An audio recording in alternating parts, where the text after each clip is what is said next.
ధ్యానం చేద్దాం. ఈరోజు మనం కీర్తన గ్రంథం చదువుకున్నాం. 95వ కీర్తన. 95వ కీర్తనలో ఎన్నో అద్భుతమైన మాటలు రాయబడి ఉన్నాయి. అద్భుతమైన పాటల్లో చాలా చక్కని నాకు చాలా ఆత్మీయంగా నా హృదయానికి తట్టిన మాట 3వ వచనం నుంచి, యెహోవా మహాదేవుడు దేవతలందరికీ పైన మహాత్యము గల మహారాజు. భూమి అగాధ స్థలములలో ఆయన చేతిలోనున్నవి, పర్వత శిఖరములు ఆయనవే, సముద్రము ఆయనది, ఆయన దాన్ని కలుగు చేసెను. ఆయన హస్తము భూమిని నిర్మించెను. ఆయన మన దేవుడు, మనం ఆయన పాలించు ప్రజలము, ఆయన మేపు గొర్రెలము. రండి నమస్కారము చేసి సాగిలపడదము, మనలను సృజించిన యెహోవా సన్నిధిని మోకరించుదము. నేడు మీరు ఆయన మాట అంగీకరించిన ఎడల ఎంత మేలు. Praise the lord. యెహోవా మహాదేవుడు, ఆయన చేతి నిర్మాణమే మనమందరం కూడా. దేవతలందరికీ పైన మహత్యము గల మహారాజు. భూమి అగాధ స్థలములు ఆయన చేతిలోనున్నవి, పర్వత శిఖరములు ఆయనవే, సముద్రము ఆయనది, ఆయన దాన్ని కలుగు చేశాడు.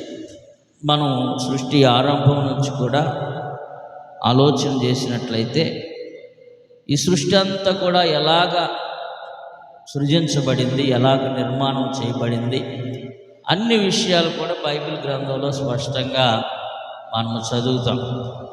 ఆది నుంచి ఉన్నవాడు, అల్ఫా ఒమేగా అయిన దేవుడు, మనం ఆరాధిస్తున్న దేవుడు. Praise the Lord. అయితే ఇక్కడ 5వ వచనానికి వచ్చేసరికి మరొక చక్కని మాట, సముద్రము ఆయనది, ఆయన దాన్ని కలుగు చేశాడు. ఈ మాటను గురించి మనము ధ్యానం చేద్దాం. సముద్రం ఆయనది, ఆయన దాన్ని కలుగు చేశాడు.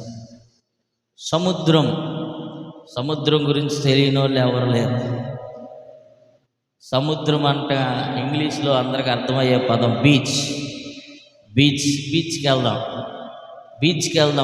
వెళ్దాం అని సముద్రానికి వెళ్ళి బీచ్లో ఆటలాడే వాళ్ళు ఉంటారు, ఫోటోలు దిగే వాళ్ళు ఉంటారు, చక్కగా కాలక్షేపం చేస్తూ ఉంటారు సముద్ర పోటు. Praise the Lord. కొంచెం ఆహ్లాదంగా మనసుకు ప్రశాంతంగా ఉండటానికి బీచ్కి వెళ్ళి ఆ సముద్ర పొడ్డున సేద తీరే వాళ్ళు ఎందరో ఉన్నారు. మరి చిన్నలు మొదలుకొని పెద్దల వరకు కూడా అందరికీ ఇష్టమైన ప్లేస్ సముద్రపు ఒడ్డు. సముద్రపు ఒడ్డున ఎలా ఉంటుందంటే చాలా చల్లని వాతావరణాన్ని అనుభవిస్తాం. సముద్రపు ఒడ్డు వెళ్ళగానే ఏదో తెలియని ఒక అనుభూతి. ఆ సముద్రంలో నుంచి వచ్చే అలలు, ఆ తరంగాలను బట్టి వాటి నుంచి వచ్చే ధ్వనులు. 93వ కీర్తనలో కూడా ఒక చక్కటి మాట 4వ వచనాన్ని చదవచ్చు. విస్తార జలముల ఘోషల కంటేనో, బలమైన సముద్ర తరంగముల ఘోషల కంటేనో ఆకాశమునందు యెహోవా బలిష్ఠుడు. Praise the Lord. సముద్రములో ఏమొస్తుందంటే విస్తారమైన ఘోషల కంటే ఒక రకమైనటువంటి శబ్దం వస్తూ ఉంటుంది. సముద్రం దగ్గర అని పెద్ద సౌండ్ లాగా వస్తూ ఉంటుంది. తరంగాలు వచ్చేటప్పుడు కూడా, తరంగాలు అంటే అలలతో పాటుగా వచ్చే తరంగాలు వచ్చినప్పుడు కూడా ఒక భయంకరమైనటువంటి శబ్దాలు వినపడతా ఉంటాయి. అయితే కీర్తనకారుడు రాస్తూ ఉన్నాడు, విస్తారమైన ఘోషల కంటేనో, బలమైన సముద్ర తరంగముల ఘోషల కంటేనో ఆకాశమందున్న యెహోవా బలిష్ఠుడు. Praise the Lord. ఈరోజు ఒకలా టైటిల్ పెట్టుకుందాం మన ప్రసంగానికి, సముద్రము కంటే బలమైన దేవుడు. Praise the Lord. సముద్రము కంటే బలమైన దేవుడు, మనం ఆరాధిస్తున్న దేవుడు. Praise the Lord. 95వ కీర్తన, 93వ కీర్తన, ఈ 2 కీర్తనలు కూడా సముద్రపు గురించి కొన్ని విషయాలు మనకి నేర్పిస్తూ ఉన్నాయి. సముద్రములో అసలు సముద్రం ఏంటో తెలిస్తే ఆయన సముద్రము కంటే గొప్పవాడో కాదు మనం తేల్చుకోవాలి. Praise the Lord. సముద్రం గురించి కొంచెం మనం ఈ యొక్క ఉదయకాలంలో ధ్యానం చేద్దాం. అసలు సముద్రం ఏంటి? ఈ 95వ కీర్తనలో మనం చదివితే ఒక ఆన్సర్ మనకు దొరుకుతుంది. సముద్రమును సృజించిన వాడు ఆయనే. సముద్రమును ఆయనది, ఆయన దాన్ని కలుగు చేశాడంట. ఆదికాండం 1:10లో కూడా ఆయన ఆరిన నేలకేమో భూమి అని పేరు పెట్టాడు. అక్కడున్న నీటి జల సాంద్రానికి అన్నిటికి కలిపి, జలములన్నిటిని కలిపి సముద్రము అని పేరు పెట్టాడు. Praise the Lord. సృష్టి ప్రారంభంలోనే ఆయన జలములను, భూమిని విడగొట్టాడు. ఆరిన నేలంతా కూడా ఇది భూమి, జలములతో నిండిపోయిన ప్రదేశం అంతటిని కూడా సముద్రముగా పిలువబడుతూ ఉంది. ఏదేమైనా సరే మనం ఆలోచన చేస్తే ఈ ప్రపంచం అంతట్లో కూడా సముద్రము 70% ఉంటే మానవులు నివసించే ప్రదేశం 30%. అంటే సముద్రమే ఎక్కువగా ఉంటుంది. Praise the Lord. సముద్ర పర్సంటేజ్ ఎక్కువగా ఉంటుంది, జనాలు నివాసం ఉండే పర్సంటేజ్ చాలా తక్కువగా ఉంటుంది. ఇంకా మీకు అర్థం కావడానికి ఈరోజు తుఫాన్ వస్తుంది. రాత్రి నుంచి భయంకరంగా వర్షం తెల్లవారుజాము నుంచి భయంకరంగా పడుతూ ఉంది. ఈ వర్షం రాగానే అందరికీ వార్తలు చెప్పే మాట ఏంటంటే బంగాళాఖాతంలో వాయుగుండం పడిందండి, అందుకే తుఫాను అని చెప్తారు. అక్కడెక్కడో తుఫాను వస్తే మనకెందుకు ఇక్కడ వర్షం పడడం? అన్నిటికీ ఒక సంబంధ బాంధవ్యాలు ఉన్నాయి. Praise the Lord. కాబట్టి అక్కడ సముద్రంలో వాయుగుండం పడుతుంది, ఇక్కడ వర్షాలు పడుతున్నాయి. ఏదేమైనా సముద్రము అనేది ప్రభువే కలుగు చేశాడు, ఆయన చేతులతోనే నిర్మాణం చేశాడు. కాబట్టి ఆయన సముద్రము కంటే గొప్ప దేవుడు. Praise the Lord. సముద్రము కంటే గొప్ప దేవుడు. ఒకరోజు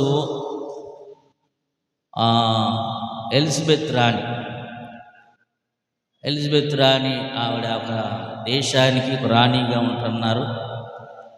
ఆవిడ ఒకరోజు ట్రైన్లో ప్రయాణం చేస్తూ ఉందంట. ప్రయాణం చేస్తూ ఉన్నప్పుడు కొంత దూరం ప్రయాణం చేశారు. ఆ ట్రైన్ నడిపిస్తున్న వ్యక్తికి ఏదో ఒక దూత తెల్లని వస్త్రాలు వేసుకొని దేవదూత ఆ ట్రైన్కి ఎదురుగా నిలబడి ఆ ట్రైన్ ఆపేశారంట. దేవదూత వెళ్ళనివ్వట్లేదంట. వెళ్ళనివ్వకోకుండా ఆపేసినప్పుడు ఆ డ్రైవర్ ఏం చేయాలో తెలియక ఆపేశాడు ట్రైన్ని. ఎందుకంటే అధికారులు, ప్రధానమంత్రి కానీ, రాష్ట్రపతి కానీ, ముఖ్యమంత్రి కానీ ప్రయాణించే వాహనాలు ఎవరు ఆపకూడదు. కావాలంటే ట్రాఫిక్ని ఆపుతారు కానీ వాళ్ళు ప్రయాణించే వాహనాలు ఆపకూడదు. ఆ రాణి గారు లోపల కూర్చొని వెంటనే సమాచారం పంపించింది. ఎందుకు ఆపేశారు కనుక్కోండి ఒకసారి. అసలు నేను యువరాణిని ప్రయాణిస్తున్న ట్రైన్ ఆపేస్తారా? ఎవరు ఆపారో కనుక్కోండి అర్జెంటుగా అన్నారంట. అనగానే డ్రైవర్ దగ్గరికి వచ్చారు. వాళ్ళ దగ్గర ఉన్న సెక్యూరిటీ వచ్చి, బాబు ఎందుకు ఆపేవయ్యా? ఈ అరణ్య ప్రదేశంలో ఆపేవేంటి? ఏమన్నా ప్రమాదం ఉందా ఏంటి అంటే ఆ డ్రైవర్ చెప్పాడట, అయ్యా నాకెందుకో తెలియదు కానీ ఒక దేవదూత వచ్చి నా ట్రైన్ ఆపేస్తుంది, వెళ్ళనివ్వట్లేదు, నన్ను బలవంతం చేసేస్తుంది, అందుకని ఆపేశాను నేను, నా తప్పు అయితే ఏమీ లేదు అని విషయం చెప్పేశాడు. చెప్పగానే సరే ఏం జరిగిందో అని 1 కిలోమీటర్ వరకు కూడా పరిశీలన చేయటం ప్రారంభించారంట. పరిశీలన చేస్తూ ఉన్నప్పుడు 1 కిలోమీటర్ తర్వాత పట్టాలన్నీ ఇరిగిపోయాయి అంట. Praise the Lord. అంటే దేవుడు ముందుగానే గుర్తించేశాడు ఆ యువరాణికి ప్రమాదం జరగకూడదు, ట్రైన్లో ఉన్న వారికి ప్రమాదం జరగకూడదు, అందరూ రక్షించబడాలి, అందరూ కాపాడబడాలి అని చెప్పి దేవుడు ముందుగానే తన దూతను, పరలోకము నుంచి తన దూతను పంపించి ఆ ట్రైన్ ఆపాడు. వెంటనే జరిగింది ఏంటంటే ఆ విషయం తెలుసుకున్న యువరాణి గారు అక్కడికక్కడే ట్రైన్లోనే తన మోకరించి మోకాళ్ళు ఆ ట్రైన్లోనే వేసి సాష్టాంగ నమస్కారం చేసి, ప్రభువా ఎంత ఘోరమైన ప్రమాదం నుంచి నన్ను తప్పించావయ్యా, నువ్వు నిజమైన దేవుడు. Praise the Lord. ఈరోజు ఒకవేళ ఆ ట్రైను ఆగకపోతే ఆ ట్రైన్ ప్రమాదంలో నేను చచ్చిపోయేదాన్ని కదా, నాతో పాటు ఉన్న సెక్యూరిటీ అంతా కూడా చచ్చిపోయేవాళ్ళు, ఎంత ప్రమాదం నుంచి నన్ను తప్పించావు ప్రభువా అని ఆమె ప్రార్థన చేస్తూ ఉందంట. ఈ కీర్తనాకారుడు కూడా అదే చెప్తా ఉన్నాడు, రండి నమస్కారం చేసి సాగిలపడదుము, మనలను సృజించిన యెహోవా సన్నిధిని మోకరించదము. ఈ సన్నిధిలో, దేవుని సన్నిధిలో మోకరించాలి, ప్రార్థన చేయాలి, సాగిలపడాలి. ఎందుకంటే సముద్రము ఆయనదే, ఆయన దాన్ని సృష్టించాడు. Praise the Lord. సముద్రం అంతా ఆయనదే, పర్వతములన్నీ కూడా ఆయనయే, ఈ భూ ప్రపంచం అంతా కూడా ఆయనదే. ఆయన ఆకాశములో బలిష్ఠుడు, గొప్ప దేవుడు. Praise the Lord. ఆయనకు అసాధ్యమైనదంటూ ఏది కూడా లేదు. ఆయనకు అసాధ్యమైనదంటూ ఈ భూమి మీద ఏదీ లేదు. అసలు సముద్రాన్ని సృజించిన వాడు ఆయనే కదా. సముద్రము గురించి మనం ఒక 4 విషయాలు, నాకు కొన్ని ప్రశ్నార్థకాలు వస్తూ ఉన్నాయి. అసలు సముద్రం లోతు ఎంత? మొదటి ప్రశ్న. సముద్రం వైశాల్యం ఎంత ఉంటుంది? అసలు ఎంత కొలతలో ఉందో సముద్రం? రెండో ప్రశ్న వచ్చింది. సముద్రం లోపల ఏమున్నాయి? దాని యొక్క ఖనిజ సంపద ఏముంటుంది సముద్రంలో? నాలుగవదిగా సముద్రపు శక్తి ఏంటి? పవర్. ఈ 4 తెలుసుకుంటే దేవుని శక్తి ఏంటో మనకు తెలిసింది. Praise the Lord. మొట్టమొదటి ప్రశ్న నాకు వచ్చింది ఏంటంటే, సముద్రపు లోతు ఎంత? ఇశ్రాయేలు ప్రజలు ఐగుప్తు దేశం నుంచి బయలుదేరి వస్తున్నారు. వారికి మొట్టమొదటిగా ఎదురైన సమస్య ఏంటంటే ఎర్ర సముద్రం. ఎర్ర సముద్రం వచ్చినప్పుడు మరి వారు చాలా భయపడ్డారు. అమ్మో, ఏంటి దేవుడు ఐగుప్తు దేశం నుంచి తీసుకొచ్చి మమ్మల్ని సముద్రంలో ముంచేయాలని చూస్తున్నాడేమో అని చెప్పి చాలా భయపడిపోతున్నారు.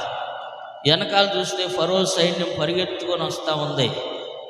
భయంకరంగా వెనక చూస్తే నుయ్య, ఎదురు చూస్తే గొయ్య అన్నట్టుగా ఎటు చూసినా ప్రమాదమేముంది వాళ్ళకి. ఏం చేయాలో అర్థం కాని పరిస్థితిలో ఉన్నారు. దేవుడి సన్నిధిలో మొరపెట్టారు. మన దేవుడు సముద్రాన్ని నిర్మించిన దేవుడు. Praise the Lord. ఆయన చెప్తే సముద్రం మాట ఎందా? ఆయన మాట చెప్తే సముద్రం మాట వింటదా? వినదా? వినిద్ది. ఎందుకంటే సముద్రాన్ని నిర్మించిన వాడు ఆయనే. ఆకాశంలో ఆయన బలిష్ఠుడిగా ఉన్నాడు. ఆయన మాట సెలవిచ్చాడు, సముద్రం 2 పాయలు అయిపో అనంగాల్నే 2 పాయలు అయిపోయింది. నిర్గమాకాండం 15వ అధ్యాయంలో మోషే చెప్తా ఉన్నాడు, అది సముద్రం వైపు 10వ వచనాన్ని చదువుతాం.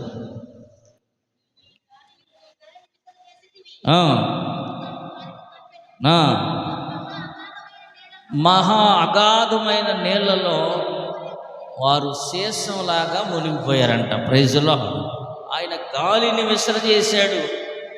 సముద్రం ఏమైపోయిందంటే ఆరిన నేలగా మారిపోయింది. వారందరినీ కూడా, ఇశ్రాయేలు ప్రజలందరినేమో ఒడ్డుకు చేర్చాడు. మరి ఇశ్రాయేలు ప్రజల్ని పోరాడుతున్నటువంటి, వెనకాల తరుగుతున్నటువంటి ఫరో సైన్యాన్ని ఏం చేశాడంటే దేవుడు ఒక శేషంలాగా, ఆ సముద్రంలో మహా అగాధము అని రాయబడి ఉంది. దాని కొలతలు రాయబడి, అసలు ఎంత లోతు ఉంటుంది, సముద్రపు యొక్క లోతు ఎంత అని ఆలోచన చేస్తూ ఉన్నప్పుడు, సముద్రపు లోతు అంట సుమారుగా రాసుకోండి, ఎవరన్నా రాసుకునేవారు, ఇంచుమించుగా ఎంత లోతు ఉంటుంది అని మనం ఆలోచన చేసినట్లయితే 4 కిలోమీటర్ల ప్రయాణం చేస్తే ఎంత దూరం ఉంటుందో అంత లోతు ఉంటుందంట సముద్రం. Praise the Lord. ఒక 4 కిలోమీటర్ల దూరం ప్రయాణం చేస్తే ఎంత దూరం ఉంటుందో అంత లోతు ఉంటుంది సముద్రం. ఇప్పుడు సముద్రపు లోతును గురించి మనకు అర్థమైంది. సముద్రపు లోతు ఇంకా అడుగుల్లో చెప్పాలంటే 12,000 అడుగులు ఉంటుంది ఇంచుమించుగా ఒక లోతు, సముద్రపు లోతు. అంత లోతులో ఏం చేశాడంటే దేవుడు ఇశ్రాయేలు ప్రజల్ని తరుముతున్నటువంటి శత్రువులైన ఫరో సైన్యాన్ని, వాళ్ళని ఒక శీసంలాగా లేదా ఒక పురుగులాగా అంత లోతులో ముంచేసాడు ఒక్కసారి. Praise the Lord. ఆయనకి అసాధ్యమైనదంటూ ఏదీ లేదు. ఆయన సముద్రము ఆయనదే. ఆయన సముద్ర ఘోషల కంటే ఆకాశమందున్న యెహోవా బలిష్ఠుడు. Praise the Lord. ఆయన సముద్రమును శాసించగలడు. ఇది సముద్రపు లోతు. మొట్టమొదటి మాటను మనం జ్ఞాపకం చేసుకున్నాం. అది ఇంచుమించుగా ఒక 4 కిలోమీటర్ల పొడుగు ఎంత ఉంటుందో అంత లోతు ఉంటుందంట సముద్రం. రెండవదిగా సముద్రపు వైశాల్యం ఎంత. ఇదిగో నాకు వచ్చిన ఆలోచన. సముద్రపు విశాలత అసలు ఎక్కడి నుంచి ఎక్కడి దాకా ఉంటుందో సముద్రం, దాని కొలతలు ఎంత ఉంటాయి అని దాని గురించి కూడా కొంచెం ఆలోచన చేస్తూ ఉన్నప్పుడు సముద్రము వైశాల్యత, దేవుడు ఒక మాట ఉంటుంది బైబిల్ గ్రంథంలో, కీర్తన గ్రంథం 72వ కీర్తన 8వ వచనంలో, సముద్రం నుండి సముద్రము వరకు భూదిగంతముల వరకు అతడు రాజ్యము చేయును, అతనికి లోబడుదురు, అతని శత్రువులు. చాలు ఇక్కడ మనం చదువుతున్నాం. దేవాతి దేవుని గురించి మాట్లాడుతున్న ఒక చక్కని మాట. మరి ఇక్కడ 8వ వచనంలో సముద్రం నుండి సముద్రం వరకు, యూఫ్రటీస్ నది మొదలుకొని భూదిగంతముల వరకు అతడు రాజ్యము చేయును. అంటే సముద్రము నుండి సముద్రం వరకు, అంటే ఆ ఒడ్డు నుంచి ఈ ఒడ్డు వరకు మొత్తం ఎవరు రాజ్య పరిపాలన చేసేది? మనం ఆరాధిస్తున్న దేవుడే. Praise the Lord. ఈ సముద్రపు ఒడ్డు నుంచి ఆ సముద్రపు ఒడ్డు వరకు, సముద్రము నుంచి సముద్రం వరకు కూడా ఆయన రాజ్య పరిపాలన చేస్తూ ఉన్నాడు. ఆయనకి అందరూ లోబడాలి, ఆయనకి అందరూ నమస్కారం చేయాలి, ఆయన యందే అందరూ మోకరించాలి. అతడు రాజ్యము చేయును, అరణ్యవాసులు అతనికి లోబడుదురు, అతని శత్రువులు మన్ను నాకెదరు. చూడండి, సముద్రం నుంచి సముద్రం వరకు ఎంత లోతు ఉంటుంది అని ఒక్కసారి ఆలోచన చేస్తే సముద్రము దాని యొక్క వైశాల్యం, రెండవదిగా దాని యొక్క వెడల్పు ఎంత ఉంటుంది. ఈ మందిరం ఉంది, ఈ మందిరం పొడుగు ఎంత అండి, కొలతలు ఎంత అంటే చెప్పగలుగుతాం, 30 x 40 అంతవరకు ఉంది దీని పరిమాణం. ఒక ఇల్లు పరిమాణాన్ని చెప్పగలుగుతాం. కానీ సముద్రం యొక్క పరిమాణం ఎంత, దాని యొక్క వైశాల్యం ఎంత అని ఆలోచన చేస్తే ఇంచుమించుగా కొంతమంది బాగా పరిశోధన చేసి 361 మిలియన్ కిలోమీటర్లో ఎంత పొడుగుంటుందో సముద్రం కూడా అంత పొడుగుందంట. Praise the Lord. 361 millions. Million అంటే 1 మిలియన్ అంటే ఎంత అంటే 10 లక్షలు 1 మిలియన్ అంటే. అలాంటిది ఎన్ని ఉన్నాయంటే 361 మిలియన్లు. సరే, ఇంకా మీకు అర్థం కావడానికి అన్ని లెక్కలు మాకు రాదండి అంటే ఇది చదువుకున్న వాళ్ళు ఇంకా కొద్దిగా ఎక్కింది బుర్రకి. Praise the lord. 36 కోట్ల కిలోమీటర్లు ఉంటుందంట సముద్ర వైశాల్యం అంతా కూడా. కొలత వేసుకుంటే సముద్రం అంతటిని కొలత వేయగలిగితే ఎంత ఉంటుందంటే 36 కోట్ల కిలోమీటర్లు. అన్ని కోట్ల కిలోమీటర్ల విస్తీర్ణం కలిగింది సముద్రం. ఇప్పుడు ప్రభు ఏమంటున్నాడంటే అసలు సముద్రం అంతా కూడా నాదే, సముద్రాన్ని సృజించింది కూడా నేనే. Praise the Lord. దాని తరంగముల కంటే నేను గొప్పనయ్యా. ఇప్పుడు మనం ఆరాధిస్తున్న దేవుడు సామాన్యమైన వాడా? సముద్రాన్ని సృజించిన దేవుడు. Praise the lord. పర్వతములను సృజించిన దేవుడు, ఈ భూమి ఆకాశములను సృజించిన దేవుడు, ఆకాశములు ఆయన బలిష్ఠుడు. అంత గొప్ప దేవుడిని మనం ఆరాధన చేస్తున్నాం. కాబట్టి ఆయన సన్నిధిలోకి వచ్చిన తర్వాత మనం చాలా జాగ్రత్తగా ఉండాలి. మనం సామాన్యమైన లోక దేవతలను కాదు మనం ఆరాధిస్తుంది. 95వ కీర్తనలో అదే అంటాడు కదా, దేవతలన్నిటికంటే 95:4 దేవతలందరికంటే పైన మహాత్యము గల మహారాజు అంట ఆయన. Praise the Lord. ఈ లోక దేవతలన్నిటికంటే కూడా మహాత్యము గల మహారాజు ఆయన. అందరికంటే ఒక రాజు ఎవరైనా ఉంటే ఆయనే ఆ రాజు.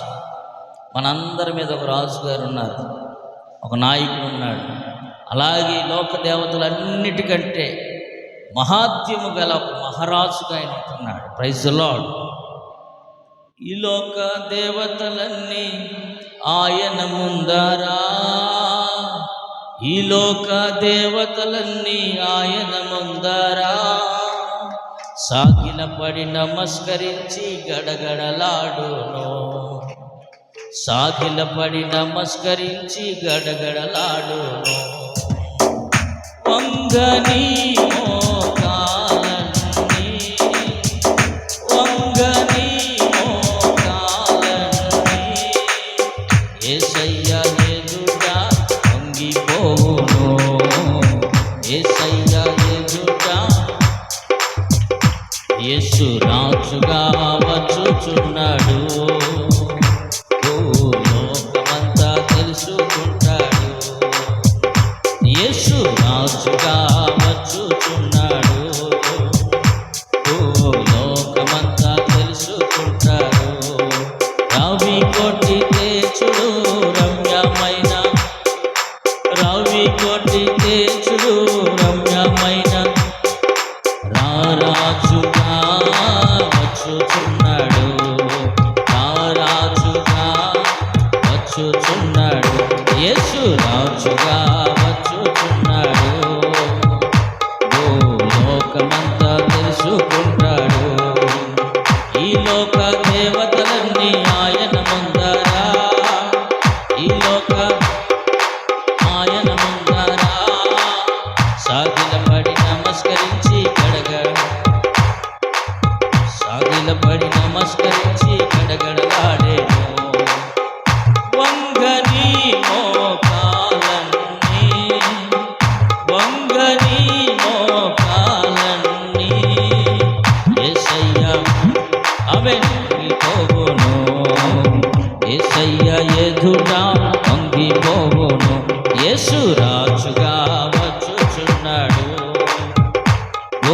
లోకమంతా తెలుసుకుంటాడు. యేసు రాజుగా వచ్చుచున్నాడు, లోకమంతా తెలుసుకుంటారు. రవి కొట్టితే చూడు రమ్యమైన, రవి కొట్టి రమ్యమైన దేవుడు రారాజుగా వచ్చుచున్నాడు, రారాజుగా వచ్చుచున్నాడు, రారాజుగా వచ్చుచున్నాడు, రారాజుగా వచ్చుచున్నాడు. హల్లెలూయా. ఆయన సముద్రము కంటే బలిష్ఠుడైన దేవుడు. సముద్రపు లోతుల గురించి మొదటిగా ధ్యానం చేశాం. రెండోది సముద్రపు వైశాల్యం గురించి కూడా ఇంచుమించుగా 36 కోట్ల మిలియన్ కిలోమీటర్లు ఉండొచ్చు అని అంచనా. ఇక మూడోదిగా సముద్రంలో ఉన్న సంపద ఏంటి, అసలు సముద్రంలో ఏం దొరుకుతుంది, సముద్రంలో అంత విలువైనది ఏముందో మనం ఒకసారి బైబిల్ గ్రంథంలోని యేసు ప్రభువారు తన శిష్యులకు చెప్తా ఉన్నాడు. పరలోక రాజ్య మర్మాలను మీకు చెప్తానని చెప్తూ, పరలోక రాజ్యం ఎలా ఉండబోతుందంటే సముద్రంలో వేయబడినటువంటి వలను పోలి ఉన్నది. 13వ అధ్యాయం 46వ వచనం అనుకుంటా, మత్తయి సువార్త చదవద్దు కానీ, సముద్రంలో వేయబడినటువంటి వలను పోలి ఉన్నది. ఆ వలలో రకరకాలైనటువంటి పడతాయి. సముద్రంలో ఏముంటాయి, చేపలు ఉంటాయి. సముద్రంలో ఏముంటాయి, రొయ్యలు కూడా ఉంటాయి. సముద్రంలో తిమింగలాలు ఉంటాయి. సముద్రంలో పీతలు కూడా ఉంటాయి. సముద్రంలో నత్తలు కూడా ఉంటాయి. సముద్రంలో ఎన్నో రకాలైనటువంటి చేపలు ఉంటాయి, గవ్వలు ఉంటాయి, రకరకాలవన్నీ కూడా ఉంటాయి. ఇసుక ఉంటుంది. అలాంటివన్నీ కూడా వలలో పడినాయి అంట. అయితే ఏవి తీసుకొని వెళ్తాడు బుట్టలో వేయబడతాయి అంటే మంచి చేపలు మాత్రమే తీసుకొని బుట్టలో వేయబడతాయి. కదమాయన్నీ కూడా అక్కడే పడేస్తారు. కానీ సముద్రంలో దొరికే సంపద మామూలుమైన సంపద కాదు. తిమింగలాలు ఉన్నాయి, మంచి మంచి చేపలు ఉంటాయి, ఇసుక కూడా ఒక సంపదే. అలాగే సముద్రం గురించి ఆలోచన చేస్తూ ఉన్నప్పుడు సముద్రపు అడుగు భాగంలో సముద్రపు అడుగు భాగంలో ఇంచుమించుగా 20 మిలియన్ల టన్నుల బంగారం ఉందంట. Praise the lord. 20 మిలియన్ల టన్నుల బంగారం ఇప్పటికి ఉందంట స్టిల్. కానీ దాన్ని ఎలా తీయాలో తెలియట్లా పరిశోధకులకి. ఆ తీస్తం వస్తే తీసేస్తారు ఎప్పటికప్పుడు ఆ బంగారాన్ని. అంత విలువైన బంగారం ఆ సముద్రపు అడుగు భాగంలో ఉండిపోయింది. ఇంకా ఎలా వెళ్ళిపోయింది. చూడండి, మనకు తెలుసు ఒక సన్నివేశం, టైటానిక్ షిప్ను గురించి అందరూ తెలుసుకున్నారు. అందరికీ తెలుసు, చిన్నప్పుడు పిల్లలను మొదలుకొని పెద్దవాళ్ళు దాకా తెలుసు. ఆ టైటానిక్ షిప్లో గొప్ప గొప్ప ధనవంతులు ఎక్కేశారు. ఎక్కి ప్రయాణం చేస్తూ ఉన్నారు. కొన్ని సిగ్నల్స్ వస్తున్నాయంట, మీరు వెళ్ళే ప్రాంతంలో మంచు పర్వతాలు ఉన్నాయి, మీరు అటువైపు వెళ్ళొద్దు, దయచేసి మీరు ప్రయాణాన్ని ఆపండి అని చెప్తే, అసలు ఈ టైటానిక్ షిప్ విలువ మీకు తెలుసా? ఇది కొండలనైనా ఢీ కొట్టగలిగింది, బద్దలవ్వదు, ఇది మునిగిపోదు, దీనికి అసాధ్యమైనదంటే ఏది లేదని ప్రయాణం చేయటం ప్రారంభించారు. మంచు కొండలను గుద్దుకున్నారు, ఇరిగిపోయింది. ఆ కోటీశ్వరులందరూ కూడా దాంట్లో చచ్చిపోయారు. వాళ్ళు తీసుకెళ్ళిన బంగారం అంతా ఎక్కడికి వెళ్ళిపోద్ది? సముద్ర పొట్టులోకి వెళ్ళిపోద్ది. అలాంటి పడవలు ఎన్ని మునిగిపోయినాయో, ఎంతమంది బంగారం ఆ సముద్రపు అడుగులోకి వెళ్ళిపోయిందో. ఆ సముద్రంలో ఇంకేముంటుంది? బంగారమే కాదు, వెండి కూడా ఉందంట. పరిశోధకులు చెబుతున్నారు, వెండి ఉంది, ఇంకా డైమండ్స్ దొరుకుతాయి, ముత్యాలు దొరుకుతాయి, విలువైనటువంటి చాలా రకాలైనటువంటి నిధులు, గుప్త నిధులు కూడా ఉన్నాయంట. ఎప్పుడెప్పుడుదో పూర్వకాలం రాజులు వాళ్ళు ఎక్కడ తీసుకెళ్ళి పడేయాలో తెలియక సముద్రాల్లో పడేసిన వాళ్ళు ఉంటారు కొంతమంది. Praise the Lord. ఏం చేసుకోవాలో తెలియదు కొంతమందికి గుప్త నిధులు. మనకన్నా ఇస్తే అప్పులన్నీ తీర్చుకుంటాం దేవుని కృపలో. Praise the Lord. అవి తీసుకెళ్ళి సముద్రంలో పడేశారంట. సముద్రంలో ఎన్నో రకాల విలువైన వస్తువులు ఉన్నాయి. చేపలే కాదు, రొయ్యలే కాదు, పీతలే కాదు, కానీ విలువైనటువంటి బంగారం ఉంది, విలువైనటువంటి వెండి ఉంది, విలువైనటువంటి ముత్యాలు ఉన్నాయి సముద్రంలో. సముద్రంలో రత్నాలు ఉన్నాయి. సముద్రంలో ఇంకా చెప్పాలంటే మరి పెద్ద పెద్ద బోటులు, విలువైనటువంటి విదేశాల నుంచి కొన్ని విలువైన వస్తువులు మోసుకొని వస్తున్నటువంటి షిప్పులు కూడా మునిగిపోయినాయి వాటిలో. Praise the Lord. అలాంటి సంపద ఇంకా మనకు బాగా తెలుసు. Cheap and best. సముద్రం నుంచి ఏం తెచ్చుకుంటాం మనం? చీప్ అండ్ బెస్ట్ అండి. ఉప్పు. ఉప్పు ఎక్కడి నుంచి వస్తుంది? సముద్రం నీళ్ళ నుంచే. Praise the Lord. సముద్రపు నీళ్ళు ఎండగడితేనే ఉప్పు అయిపోద్ది. అది కూడా ఒక సంపదే. దాని మీద కూడా వ్యాపారం చేసి ధనవంతులైన వారు ఎందరో ఉన్నారు. కాబట్టి సముద్రాన్ని మనం చాలా తక్కువగా అంచనా వేయడానికి అవకాశం లేదు. బీచ్గా చూడకూడదు, కానీ అది సముద్రం ఆయనదే. Praise the Lord. సముద్రం అంతటిని ఆయనే సృజించాడు. ఆ తరంగముల ఘోష కంటే ఆకాశమందున్న యెహోవా బలిష్ఠుడు. ఆకాశము ఆయనదే, భూమి ఆయనదే, సముద్రములో ఆయనే, పర్వతాలు కూడా ఆయనయే, ఈ భూప్రపంచం అంతా కూడా ఆయనదే. మనం అంత గొప్ప దేవుడిని మనము ఆరాధించే భాగ్యాన్ని దేవుడు మనకు అనుగ్రహించాడు. Praise the lord.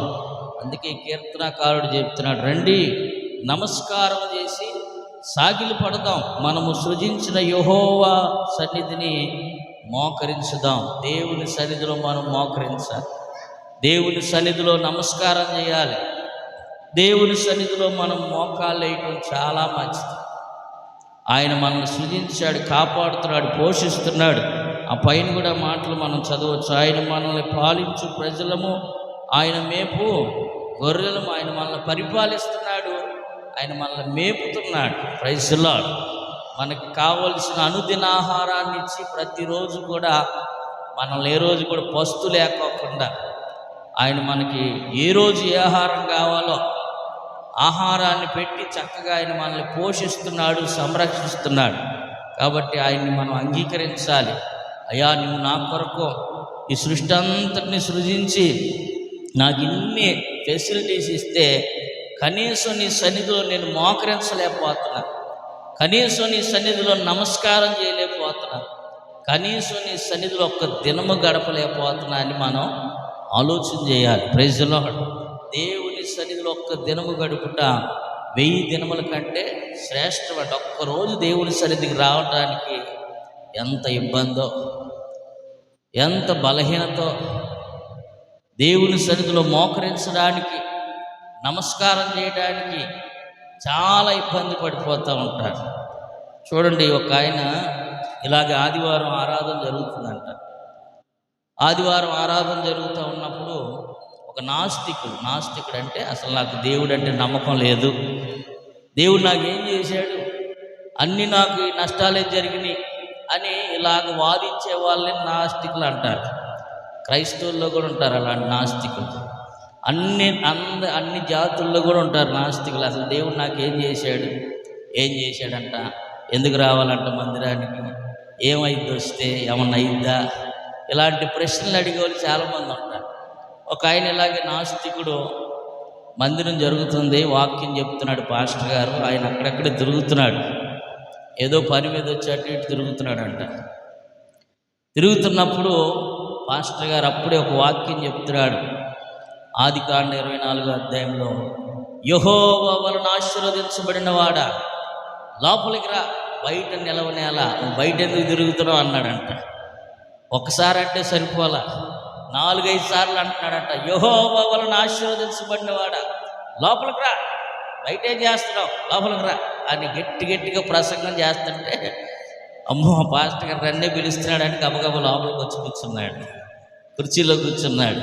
ఇక ఆయన ప్రసంగం చేయడం ప్రారంభించాడు. ఇదిగో సముద్రం ఆయనే సృజించాడు, పర్వతములు ఆయనే సృజించాడు, మనల్ని ఆయన మేపుతున్నాడు, మనల్ని పోషిస్తున్నాడు అని ఇక దేవుని గురించి అన్ని విషయాలు చెప్పడం ప్రారంభించాడంట. ప్రసంగంలో ఆయన గుండె పగిలిపోయిందంట. Praise the lord. అమ్మో, దేవుడు అంటే ఎంత విలువ, దేవుడు ఇన్ని చేశాడా, ఇంతవరకు నాకు చెప్పిన వాళ్ళు ఎవరు లేరు అని చెప్పి వాక్యాన్ని విని ఆ రోజే పశ్చాత్తాపడి మారు మనసు పొంది ఆ రోజు నుంచి మందిరానికి రావడం ప్రారంభించాడు.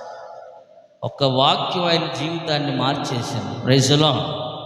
ఆ రోజు నుంచి ఆయన దేవుని కొరకు సమర్పించుకొని ఈరోజు ఒక బలమైన పరిచారకుడిగా, సేవకుడిగా పరిచయం చేస్తున్నాడు. అసలు దేవుడే లేడని వితండమాడిన వ్యక్తులు ఎందరో ఈరోజు ప్రభు పాదాల చెంతకు చేరి ఆయన పరిచర్యను చేస్తూ ఉన్నారు. కాబట్టి ఈరోజు మనం ఒకే మాటను జ్ఞాపకం చేసుకుంటున్నాం, సముద్రము కంటే ఆయన గొప్పవాడు. Praise the lord.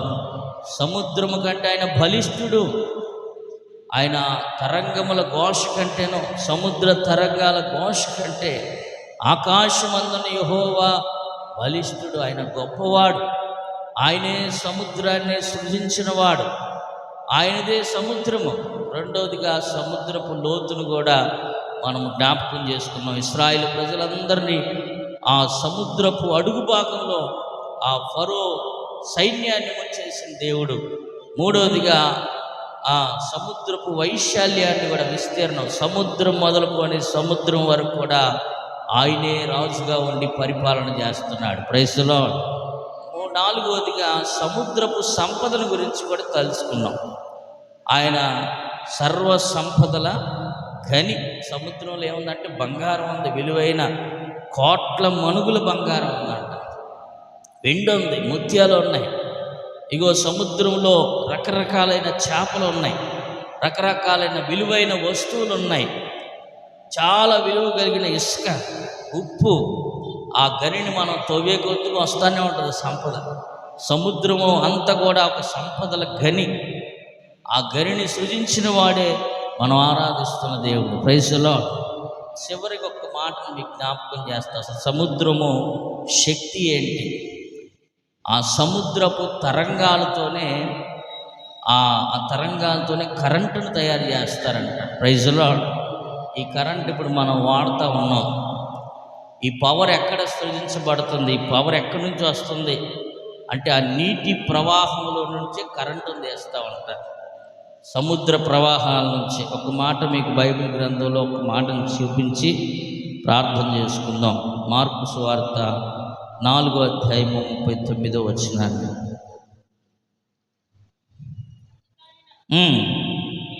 లేచి గాలిని గద్దించి నిశ్శబ్దంగా ఊరకుండమని సముద్రముతో చెప్పగా మిక్కిలి నిమ్మలమైపోయింది. Praise the lord. చూడండి, సముద్రాన్ని శాసిస్తున్నాడు దేవుడు. ఇదిగో నువ్వు మెదలకుండా ఉండు, సైలెంట్గా ఉండు అని ఆ గాలిని గద్దించినప్పుడు ఆ గాలి నిమ్మలమైపోయింది, సముద్రము కూడా నిమ్మలంగా ఉండిపోయింది. Praise the Lord. మనం ఆరాధిస్తున్న దేవుడు సముద్రాన్ని గద్దించగలిగిన వాడు. ఇంకా మనం కొన్ని మాటలు చదివితే సముద్రం మీద కూడా ఆయన నడిచాడు.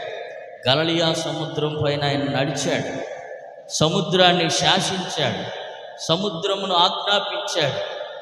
సముద్రంలో నుంచి ఇదిగో ఆయన అద్దరికి వెళ్ళినట్లుగా కూడా మనం చూస్తాం. గలిలయ సముద్రం మీద అనేక సార్లు ఆయన ప్రయాణం చేశాడు. ఇలాగా ఇక సముద్రమును గురించి, అంశమును గురించి ధ్యానం చేసుకుంటూ వెళ్ళిపోతే చాలా విషయాలు వస్తాయి. కానీ ఈరోజు సముద్రపులో ఉన్న గొప్పతనం ఏంటంటే అది ఎంతో లోతైంది, మహాగాధము లోతైంది, సువిస్తారమైన వైశాల్యం కలిగింది. సముద్రములో సంపదలు ఉన్నాయి. సముద్రం ద్వారానే అలల ద్వారానే కరెంటు కూడా తయారు చేస్తూ ఉన్నారు. ఇదంతటిని సృజించిన ఒకే ఒక్క ఆయన ఉన్నాడు. ఆయనే మనం ఆరాధిస్తున్న దేవుడు. Praise the Lord. ఈరోజు ఈ వాక్యంలో ఉన్న నీతి ఏంటంటే సముద్రానికి దండం పెడతారు, సముద్రంలో ఒకసారి స్నానాలు చేసి వస్తారు, కానీ నిజమైన దేవుడిని గుర్తించలేకపోతున్నారు. ఈరోజు సముద్రము ఆయనదే. Praise the Lord. ఆ మాట చదువుకొని మనం ప్రార్థన చేసుకుందాం.